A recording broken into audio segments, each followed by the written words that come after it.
आज हम पढ़ेंगे, हमारा नेक्स्ट टॉपिक है प्रतिलोम फलन। अब प्रतिलोम फलन क्या होगा? प्रतिलोम फलन को हम किससे दर्शाएंगे? इनवर्स से।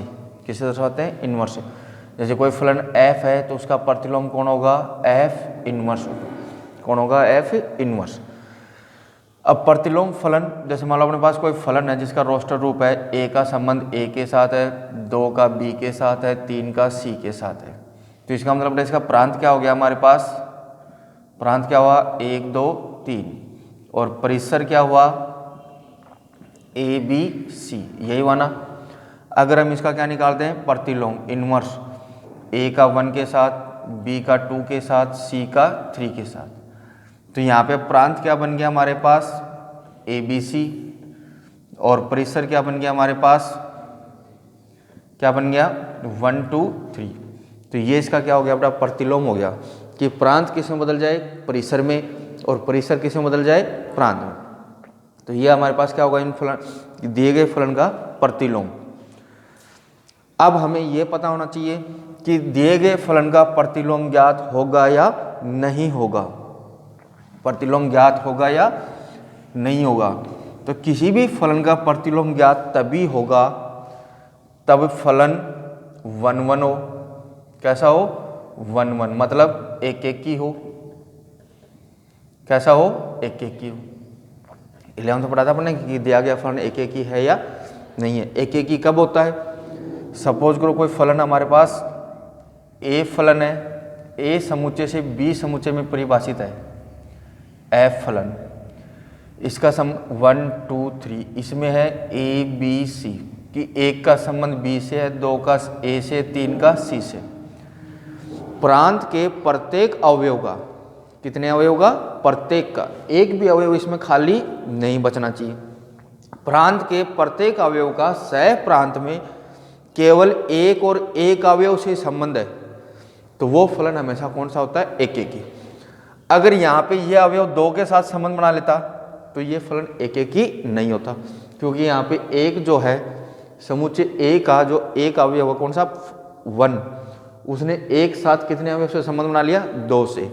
तो ये एक एक ही ना होकर कौन सा हो गया? बहु एक एक ही हो गया। नाम से पता चल जाता है कि एक एक ही फलन कौन सा होगा? जिसमें प्रांत के प्रत्येक अवयव का, कोई भी अवयव खाली नहीं बचना चाहिए, प्रत्येक अवयव का सह प्रांत में केवल एक और एक अवयव से क्या होना चाहिए? संबंध। तो वो फलन कौन सा होता है हमारे पास? एक एक ही। एक एक ही हम ज्ञात कैसे करेंगे? कि हमें कोई फलन दे रखा है एफ एक्स, आर से आर में परिभाषित है, प्रांत भी आर और परिसर भी आर। बताओ ये फलन एक एक ही है क्या? तो इसके लिए हम क्या करेंगे कि माना x1 और x2 दो अवयव हैं जो किस में बिलोंग कर रहे हैं? प्रांत में। यहाँ से हम किसका मान निकालेंगे? f(x1) का मान किसके बराबर लेके चलेंगे? f(x2) की।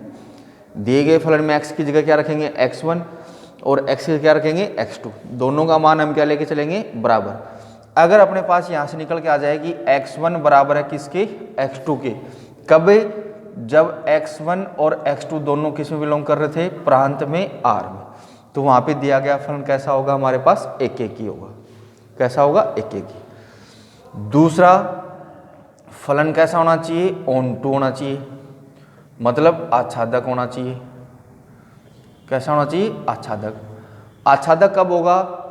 जब सह प्रांत के प्रत्येक अवयव का पूर्व प्रतिबिंब किस में हो? प्रांत में। कि इस समुच्चय का B का प्रत्येक अवयव, कोई भी अवयव खाली नहीं बचना चाहिए, उल्टा प्रत्येक अवयव का पूर्व प्रतिबिंब किस में होना चाहिए? A में होना चाहिए। यानी B समुच्चय के प्रत्येक अवयव का A समुच्चय में किसी न किसी अवयव से क्या होना चाहिए? संबंध होना चाहिए। तो वो समुच्चय हमारे पास कौन सा होगा?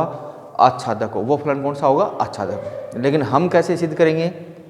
11th में अपन इसी प्रकार से किए थे कि कोई फलन f(x) R से R में परिभाषित है, तो फलन f(x) को हमने किसके बराबर मान लिया? y के बराबर, परिसर मान लिया।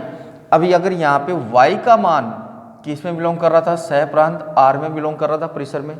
तो यहाँ पे x का मान भी किस में बिलोंग कर जाना चाहिए? R में बिलोंग कर जाना चाहिए। कि y के प्रत्येक अवयव के लिए पूर्व प्रतिबिंब किस में मिल जाना चाहिए? x में मिल जाना चाहिए। कि अगर y का मान हम इसमें R रखें तो x का मान भी किस में मिलना चाहिए? R में। तो फलन क्या होगा? आच्छादक होगा। अगर दिया गया फलन 1 1 और ऑन टू है तो उसका इन्वर्स भी फाइंड आउट हो जाएगा। एक एक की ओर आच्छादक है तो उस फलन का प्रतिलोम ज्ञात होगा, और अगर एक 1 1 ऑन टू नहीं है तो उसका इन्वर्स फाइंड आउट नहीं होगा। ओके, तो ये थी बेटा हमारे पास एक्सरसाइज 2.1 में किसके लिए, इन्वर्स के लिए, प्रतिलोम के लिए।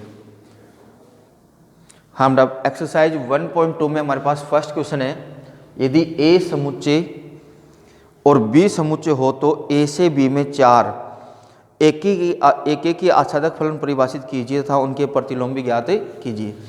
हमें समुच्चय ए से समुच्चय बी में 4 ऐसे फलन बनाने जो 1 1 भी हो और ऑन टू भी हो, एक की भी हो और आच्छादक भी हो, और साथ में हमें क्या ज्ञात करना, उनका इन्वर्स। तो देखो पहला F1 बना दिया हमने ए से, किस में, बी से। क्या बनाया, F1 बराबर 1 का रिलेशन ए के साथ, 1 का बी, 2 का बी के साथ, 3 का सी के साथ और 4 का डी के साथ। समुच्चय ए के प्रत्येक अवयव का समुच्चय बी के केवल सिंगल अवयव से संबंध है, 1 1 ऑन टू है। फलन एक की आच्छादक है ना। अब हम इसका क्या ज्ञात करें, इन्वर्स।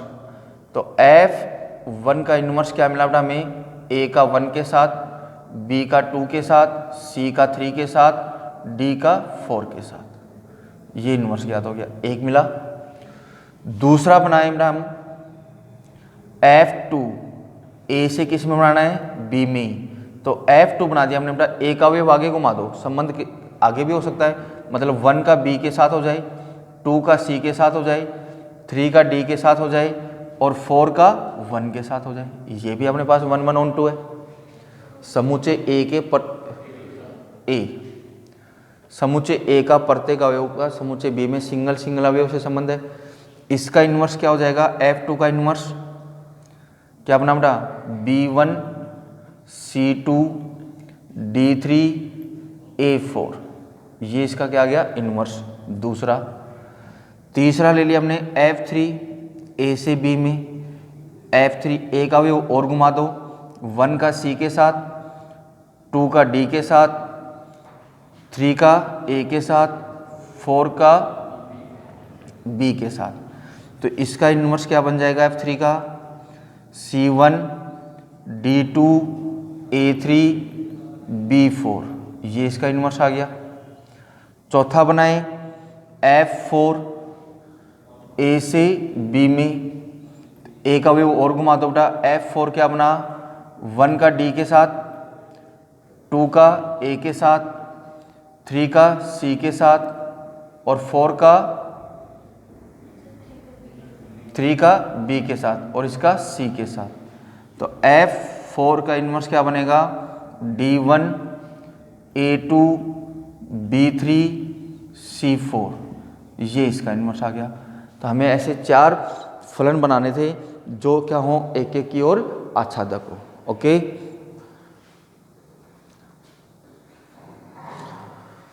हमारा नेक्स्ट क्वेश्चन हमारे पास, यदि F फलन परिभाषित है R से R में, F question number second, F function R से R में डिफाइंड है। फंक्शन क्या गिवन है, f(x) बराबर x³ -3 तो सिद्ध कीजिए कि F इनवर्स विद्यमान होगा, कि प्रूव करो कि F इनवर्स एग्जिस्ट है। तो F इनवर्स कब विद्यमान होगा, जब दिया गया फलन क्या होगा बेटा, एक एक की ओर आच्छादक, 1 1 ऑन टू होगा तभी ना।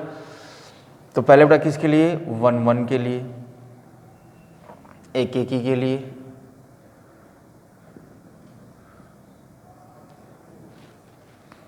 तो बेटा अपने पास था कि माना लेट कि x1 और x2 बिलोंग्स टू R प्रांत में। तो यहाँ से हमें क्या लेना है अब कि f(x1) की वैल्यू किसके इक्वल है, f(x2) की। तो इस फंक्शन में जहाँ जहाँ x वहाँ पे x1 डाल दो, जहाँ जहाँ x वहाँ पे क्या डाल दो, x2। तो यहाँ से वैल्यू मिला हमें x1 का क्यूब -3 इक्वल मिला बेटा x2 का क्यूब -3 मिला। -3 से -3 कैंसिल। हमारे को मिला x1 cube equal x2 cube, दोनों तरफ क्यूब रूट लिया तो बेटा हमें क्या मिला x1 इक्वल है किसके, x2 की। कब, जब x1 और x2 दोनों किस में बिलोंग कर रहे थे, प्रांत में। कि गिवन फंक्शन 1 1 की फलन एक एक की है, एक एक की है। ओके, अब हमें से क्या सिद्ध करना साथ में, आच्छादक। किसके लिए बेटा, ऑन टू के लिए, आच्छादक के लिए। आच्छादक के लिए क्या था बेटा हमारे पास कि माना f(x) किसके बराबर है, y के, तो y बराबर मिला हमें x क्यूब माइनस 3। y बराबर क्या मिला हमें, x क्यूब माइनस 3। यहाँ से x का मान निकाल लो, तो यहाँ से x का मान निकाल तो हमें मिला x क्यूब बराबर y प्लस 3 मिलेगा क्या, y प्लस 3 मिला तो अपना यहाँ से हमें x बराबर मिला y प्लस 3 की होल पावर 1/3 मिला क्या, क्यूब उधर जाएगा तो कितना हो जाएगा 1/3। अब इसमें अगर हम y की वैल्यू किस में बिलोंग कर रही है, हमारे पास r में, वास्तविक संख्याओं में। y का मान हमें यहाँ पे कोई भी वास्तविक संख्या रखें तो उसके लिए तब x भी हमेशा किस में बिलोंग करेगा, वास्तविक संख्याओं में करेगा। किस में बिलोंग करेगा, वास्तविक संख्याओं में। रख के देख लो, 0 रखा तो 3 की पावर 1/3 वास्तविक संख्या होती है। काल्पनिक संख्या कौन सी होती है, जब रूट के अंदर क्या आ जाए, माइनस आ जाए।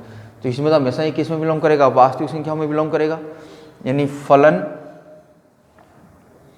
आच्छादक है, फलन आच्छादक है।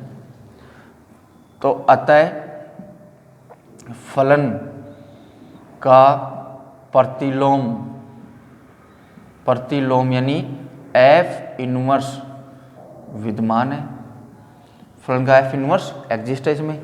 अब हमें क्या ज्ञात करना है, इसका f इनवर्स का सूत्र भी ज्ञात करना है। आगे क्वेश्चन में क्या कहा है, तो f इनवर्स का सूत्र भी ज्ञात कीजिए, कहा ना।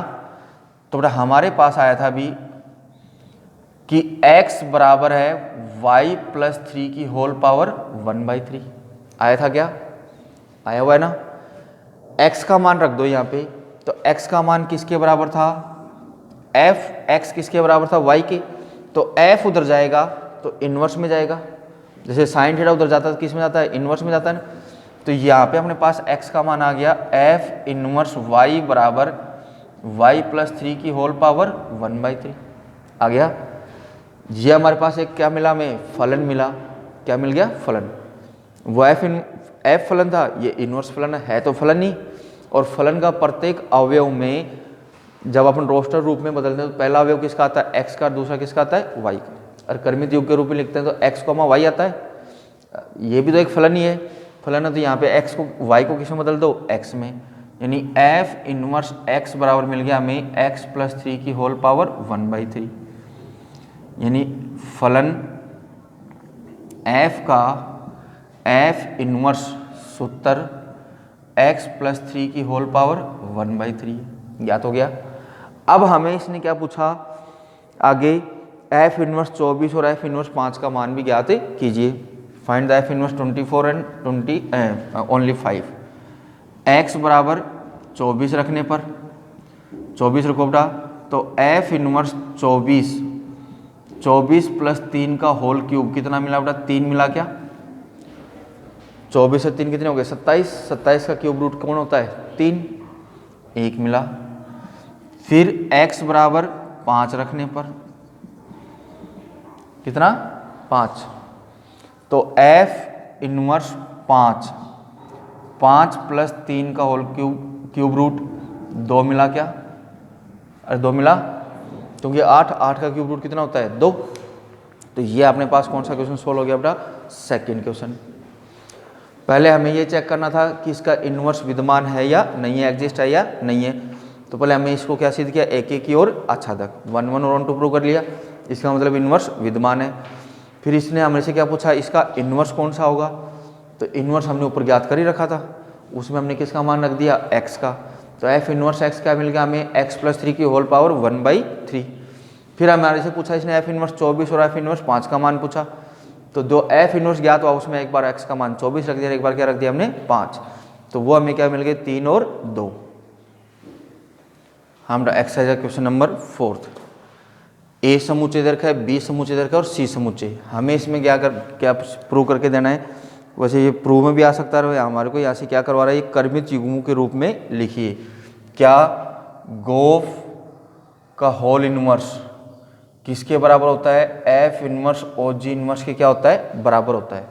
ये प्रूव भी करवा सकता है, हमेशा ये इक्वल होता है। ये हमारे पास गुणधर्म भी है, मतलब परिमेय भी है, और हमें तो बराबर भी सिद्ध नहीं करना है, केवल किसके रूप में बदलना है, कर्मित के रूप में लिखना है, मतलब रोस्टर फॉर्म में कन्वर्ट करना है। तो देखो बेटा, पहले हमारे पास एफ फलन था ए से बी में, सॉल्यूशन एफ फलन था ए से बी में, क्या एफ एक्स बराबर 2x + 1। तो बेटा एफ का रोस्टर रूप, कौन सा रूप ले लें हम, रोस्टर रूप। तो एफ बराबर रोस्टर रूप कौन सा होता है, जो कर्मित युग्म के रूप में होता है। किसके रूप में होता है, कर्मित युग्म के रूप में। हमरा एफ का प्रांत क्या था हमारे पास, ए का पहला अवयव रखो इसमें, तो 1 रखने पे हमें कितना मिला, 3 मिला क्या, अरे मिला। 2 रखने पे हमें कितना मिला, 5। 3 रखने पे कितना मिल रहा है, 7। 4 रखने पे कितना मिल रहा है, 9। ये एफ का रोस्टर रूप आ गया। एफ इनवर्स भी ज्ञात फाइंड कर लो। एफ इनवर्स क्या बनेगा, यहाँ से 3 का 1 के साथ, 5 का 2 के साथ, 7 का 3 के साथ और 9 का 4 के साथ। ये बना क्या, ये बनाना। अब एफ का संबंध रूप क्या बनेगा बेटा, F1 का संबंध किसके साथ था, 3 के साथ। F2 का किसके साथ था, 5 के। F3 का किसके साथ था, 7 के।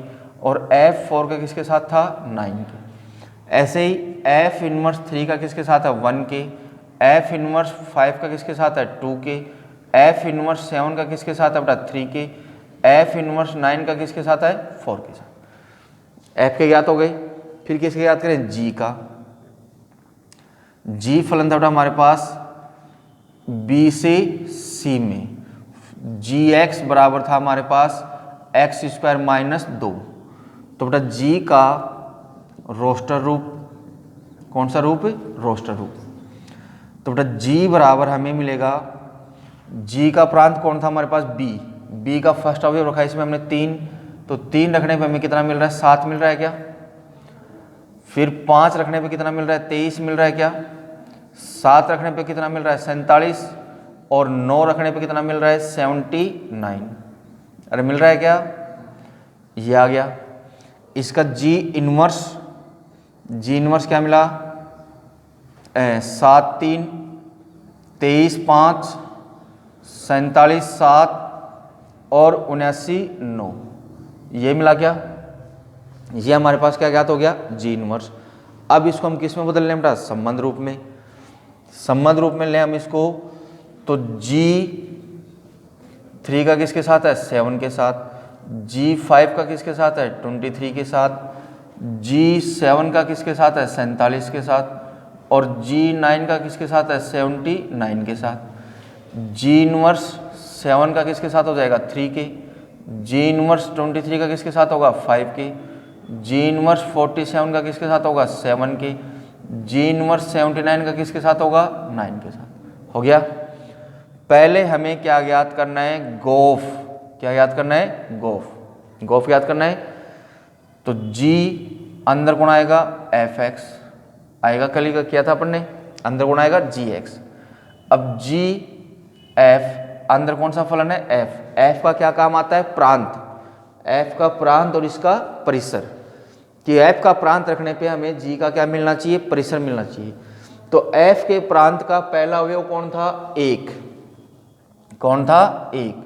तो G F1 का मान कितना है हमारे पास, F1 का मान कितना आया हुआ है, 3। कितना आया हुआ है, 3। और G3 का मान कितना आया हुआ है हमारे पास, 7। यानी 1 रखने पे हमें क्या मिला, 7। 1 रखने पे क्या मिला, 7। फिर G अगला अवयव कौन है हमारे पास, F के प्रांत में 2। अगला अवयव कौन है, 2। अरे F का प्रांत कौन था हमारे पास, A। और प्रांत के अवयव रखने होते हैं, तो प्रांत का पहला अवयव कौन है, 1, दूसरा कौन है, 2। तो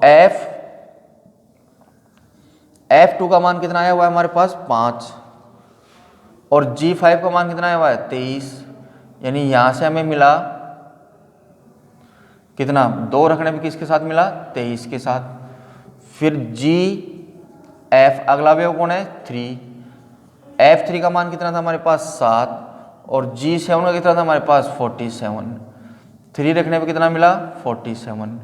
फिर G अगला कौन है F4, तो GF4 की वैल्यू कितनी है 9 और G9 की वैल्यू कितनी है 79, तो ये मिला हमें 4 रखने पे कितना मिला 79, यानी हमारे से यहाँ पे गोफ क्या मिला हमें 1 का 7 के साथ, 2 का 23 के साथ, 3 का 47 के साथ और 4 का 79 के साथ, यही मिला क्या।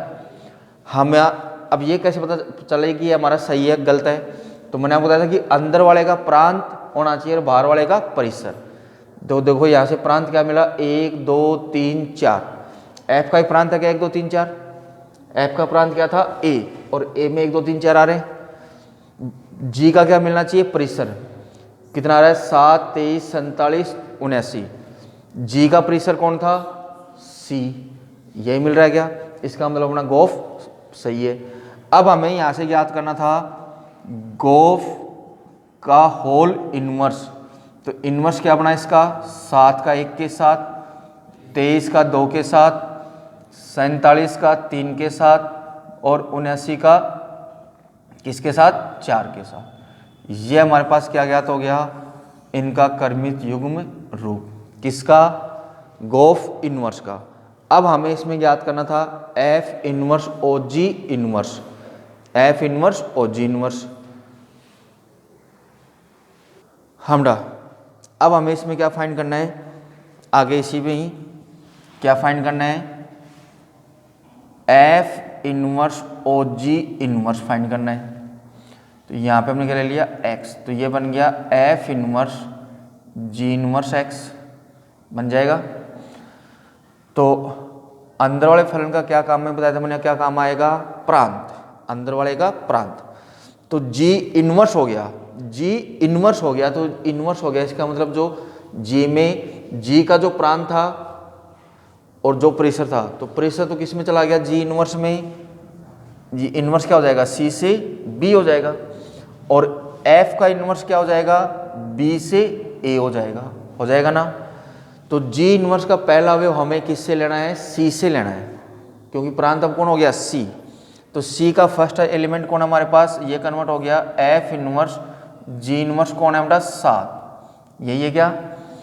तो F इनवर्स G इनवर्स 7 का रिलेशन किसके साथ था 3 के साथ और F इनवर्स 3 का रिलेशन किसके साथ था 1 के साथ, यानी 7 रखने पे हमें कितना मिला 1 मिला। फिर अगला F इनवर्स G इनवर्स अगला एलिमेंट कौन है हमारे पास 23, तो F इनवर्स G इनवर्स 23 का रिलेशन किसके साथ था 5 के साथ और F इनवर्स 5 का किसके साथ था 2 के साथ, यानी ये मिला 23 रखने पे कितना मिला हमें 2। फिर F इनवर्स G इनवर्स अगला कौन है हमारे पास 47, तो F इनवर्स G इनवर्स 47 की वैल्यू कितनी थी हमारे पास 7 और F इनवर्स 7 की वैल्यू कितनी थी हमारे पास 3, तो ये मिला हमें 47 रखने पे कितना मिला 3। फिर F इनवर्स G इनवर्स अगला कौन है 79, तो F इनवर्स G इनवर्स 79 की वैल्यू क्या थी बेटा 9 और F इनवर्स 9 की वैल्यू क्या थी हमारे पास 4, यानी 79 रखने में हमें कितना मिला 4। तो यहाँ से हमारे पास फाइंड हो गया बेटा F इनवर्स OG इनवर्स क्या मिला बेटा 7 का 1 के साथ, 23 का 2 के साथ, 47 का 3 के साथ, 79 का 4 के साथ। तो ये बेटा हमारे पास क्या ज्ञात हो गया हमारे पास F inverse G inverse F inverse OG inverse. तो यहाँ से देखो हमारे पास पता चल रहा है हमें कि हमें गोफ का होल इनवर्स किसके इक्वल होता है F इनवर्स OG इनवर्स के क्या होता है इक्वल होता है। ऐसे ही हमारे पास फोग का होल इनवर्स किसके इक्वल होगा G inverse OG F inverse के क्या होगा इक्वल होगा। तो ये था बेटा हमारे पास एक्सरसाइज का 4th क्वेश्चन।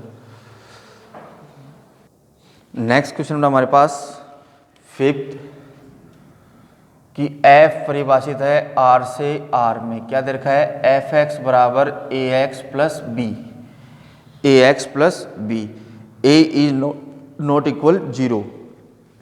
पहले हमें इसको चेक करना है कि 1 1 1 2 है या नहीं है, एक एक की आच्छादक। तो बेटा पहले किसके लिए सॉल्यूशन, पहले किसके लिए 1 1 के लिए, एक एक के लिए, एक एक की माना x1 x2 is belongs to r, किसके लिए, r में बिलोंग कर रहे हैं। तो हमें मिला बेटा यहाँ से f x1 इक्वल होगा किसके, f x2 के। तो ये मिला a x1 प्लस बी बराबर a x2 प्लस बी। तो b से b कैंसिल, हमें क्या मिला, a x1 इक्वल है a x2, a से a कैंसिल, क्या मिला बेटा, x1 इक्वल है किसके, x2 के। कब, जब x1 x2 बिलोंग कर रहे थे r में, यानी फलन एक एक ही है, 1 1 हो गया। फिर आच्छादक के लिए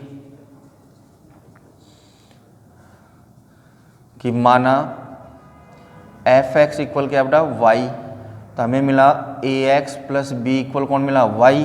तो यहाँ से x की वैल्यू कितनी हो गई, y माइनस बी अपॉन में a। यहाँ पे बेटा a का मान कभी भी क्या नहीं होना चाहिए, 0 नहीं होना चाहिए। और ये हमें क्या था, गिवन भी है कि a का मान अगर 0 हो गया तो पूरा फलन ही क्या हो गया, अपरिभाषित हो गया। अब अगर हमारे पास y बिलोंग कर रही है r में, तब x भी किस में बिलोंग करेगा, r में, क्योंकि a और b हमारे पास यहाँ पे क्या कहा कि a और b में a का मान कभी भी क्या नहीं होगा, 0 नहीं होगा, क्वेश्चन में दे रखा था। तो वही चीज़ हमारे पास यहाँ आ गई, क्योंकि a बटे में है, अगर a 0 हो गया तो पूरा फलन क्या हो गया, अपरिभाषित। तो अब a के अलावा y का कोई भी मान रखो, उसके लिए हमेशा x किस में बिलोंग करेगा, वास्तविक संख्याओं में, यानी फलन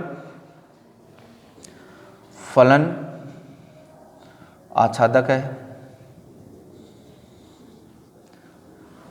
अतः फलन f एक एक की आच्छादक है, एक एक की आच्छादक है। फिर f इनवर्स,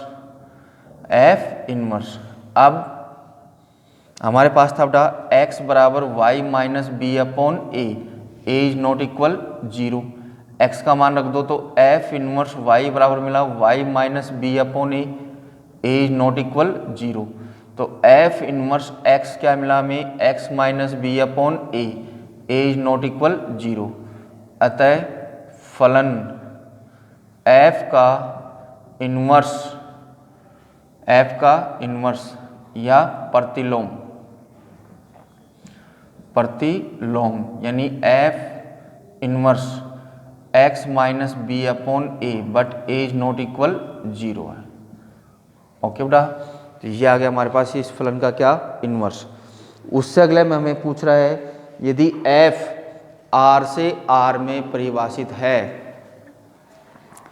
r से r में परिभाषित है, सिक्स्थ f r से r में परिभाषित है, एफ एक्स बराबर देखा हमारे को कोस x प्लस 2, रोस्टर रूप में लो बेटा, f का रोस्टर रूप लेने पर, तो बेटा अगर हम x का मान क्या रखें 0, तो y का मान कितना बचा, कोस 2, एफ एक्स का मतलब y होता है, तो 0 का संबंध किसके साथ आया, कोस 2 के। अगर x का मान हम क्या ले लें, पाई ले लें, क्या ले लें, पाई या 2 पाई ले लें, तो y बराबर ये मिलेगा देखो कोस 2 pi plus theta, 2 pi plus theta. तो कोस 2 पाई प्लस थीटा क्या होता है, कोस थीटा ही होता है।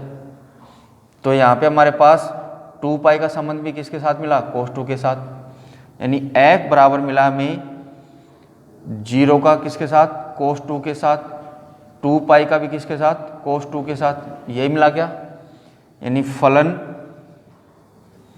एक एक की नहीं है। क्यों नहीं है, क्योंकि 0 के साथ भी अभी रिपीट हो गया, 0 का संबंध भी किसके साथ है, कोस 2 के साथ है, और 2 पाई का संबंध भी किसके पास है, 2 पाई के साथ है। तो यहाँ पे फलन एक एक की नहीं है। अतः फलन का f इनवर्स विद्यमान नहीं होगा, क्योंकि इन्वर्स तभी विद्यमान होगा जब दिया गया फलन क्या हो, एक एक की ओर आच्छादक। तो जब एक एक की नहीं है तो आच्छादक तक तो हमें जाना ही नहीं है, तो यहाँ पे इस फलन का इन्वर्स विद्यमान नहीं होगा। ओके।